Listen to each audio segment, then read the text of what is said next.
So really, I mean, what we're talking about now is profitability and business and risk. Yeah. And I think that was a common theme that came out from the recent London affiliate conference, and a strong message that was heard there, particularly when it came to topics such as buying links. Should we Hmm. buy links? Who buys links? 2009 has been the year of people coming out of the closet and saying, yes, we do buy links. But I think a strong message that was reinforced there was we don't just do this for a laugh. Search engine optimization is all about the pursuit of greater business, basically, higher profits, etc. And of course, there are elements of risk associated with that. How do you think that fits in with directing or advising search engine optimizers, professionals, or businesses or brands when it comes to their strategy? Well, it's a bit of a loaded question in the sense that I can go on a rant now and talk about 5 hours on this non-stop, and I don't think it would be too boring. The problem being that it depends. It depends. It depends. It depends on what kind of business you're in. Branding is another kind of business goal, and especially, for example, achieving online sales. Mm-hmm. An SEO company, bless them, some of them are actually up to par. Very many aren't, I'm afraid, because when they try to pitch themselves as being all white hat, just to appease customers' fears, and all they're actually basically doing is adhering to webmaster guidelines by the search engines. I mean, all right, depends on the industry you're in. That's another issue. If you're into online gambling, or let's say pharma or Mm-hmm. porn for that matter, the classic PPC, PPC. pills, pawns, and casino thing, forget about white hat. Yep. Forget about minimizing risks there, to the extent that you say, well, all my company is actually based on risks. Because I mean, it's what Mikkel pointed out last night at the Black Hat White Hat bar event. Yeah. Every company, every enterprise is about taking risks, and SEO is no exception. And if an enterprise goes for SEO, they have to take some risks there as well. Because I mean, you can get your white hat stuff banned just as well as you can get your black hat stuff banned. So you have to conduct this risk assessment. It's a bit difficult to actually do it in advance. That's a part of the problem, because once you've lost your crap, What to do? it may hurt, right? So there's ways to go around this, but it takes a lot of custom education. So you'll typically have an SEO agency, being tasked by a brand saying, "Well, do SEO for us, but 100% no risk." Mm-hmm. Well, tell me one area in life, in human life, where there's 100% no risk. It's probably a cemetery or something. That's it. Absolutely. So just moving on to where search meets social. And I know that's a topic that you spoke on at this conference as well, automating Twitter, for example. Um, Again, that's also quite a controversial subject, with social interpersonal content becoming much more important and much more of a focus. Do you still firmly believe that there is a future for automating tools? Absolutely. Absolutely. But, Twitter is a good example. Mm-hmm. We make not talking, cash returns immediate, but customer lifetime value. We make about $500 a day on Twitter. Okay, that's interesting. And that's nothing to be scoffed at, I think. It's No. just not stellar, but basically, what I'm talking about is I'm talking about my one single Fantomaster account. I'm Mm-hmm. not talking about any other automated stuff we run or may run or may not run. I'm not going to say here, but well, this is just a single approach. Why?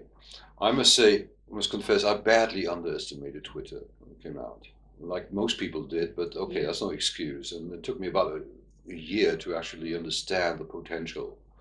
And then I went for it, and it was more about testing the waters really than about revenue, because we do that, of course, as SEOs. We've got to be aware of what's going on and what works and what doesn't for our clients, for ourselves, and so on. And the trick there is actually to mix automation with human, um, well, humans reactions, social interaction, and so on. I'm still looking for a very good retweet bot, I'm afraid, but there's none around yet, as far as I know. But even then, I mean, you can actually do a lot of things that will appear to be very human, even though they're automated, Hmm. and vice versa, because you get a lot of humans who basically, react to stuff like just like any other bot. Yeah, absolutely. That would just blithely retweet whatever it is that Absolutely, they see yeah. once a certain element of trust is established, or because they want to get your attention. Fads are like that, aren't they? Oh, Everybody, absolutely. everybody's harping on iPhones now. So okay, everyone's got to have an iPhone, not me, but okay. Hmm.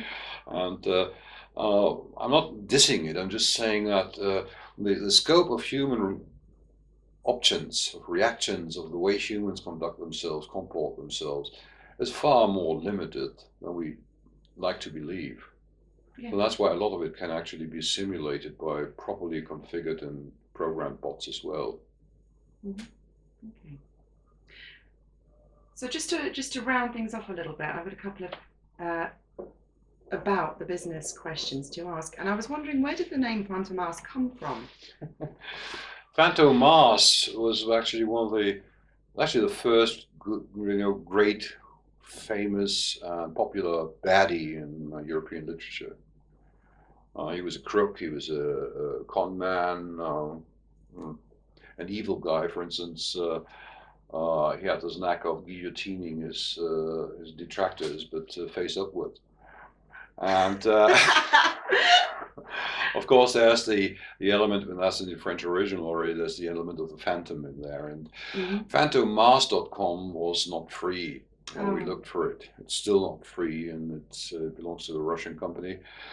And but then I thought, well, okay, if we're going to SEO, we're going to do this cloaking stuff, phantom pages, right? So why not call ourselves Fantomaster? And that's how it came about. Mm. It's quite a brand name now, if I say so myself, and it's fairly easy to memorize and stuff.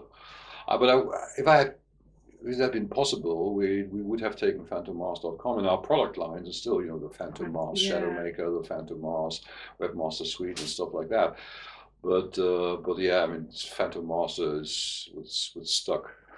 Now, knowing you're a System of a Down fan, I wasn't sure whether it came from the original Gothic French, um, anti-hero, or whether it was, I believe, Mike Patton from Faith No More, as they were dying, Mm. set up a bit of a supergroup, didn't they? So I wasn't too sure as to which end the name came from, but that makes perfect sense. I'm just making a clumsy link there to my final question, which is from the lovely Julie Joyce, and she wanted me to ask you if you could tell us about your 5 favourite albums of all time. I'm not sure I can tell you about my 5 favorite albums so much as about maybe my 5 favorite bands or groups, and System of a Down are absolutely one of them. Practically everything they've published so far. So are the Sisters of Mercy. Oh, Julia, love you. I am very much a fan of it's a English industrial and post-punk Hmm. music. So yes, Death in June. Excellent.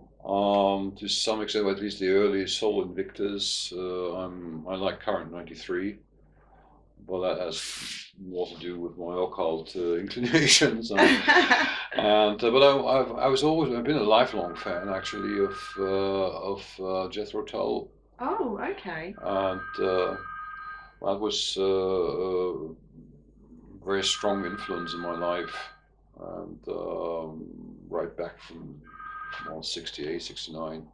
Wow. And I still love hearing them. Okay.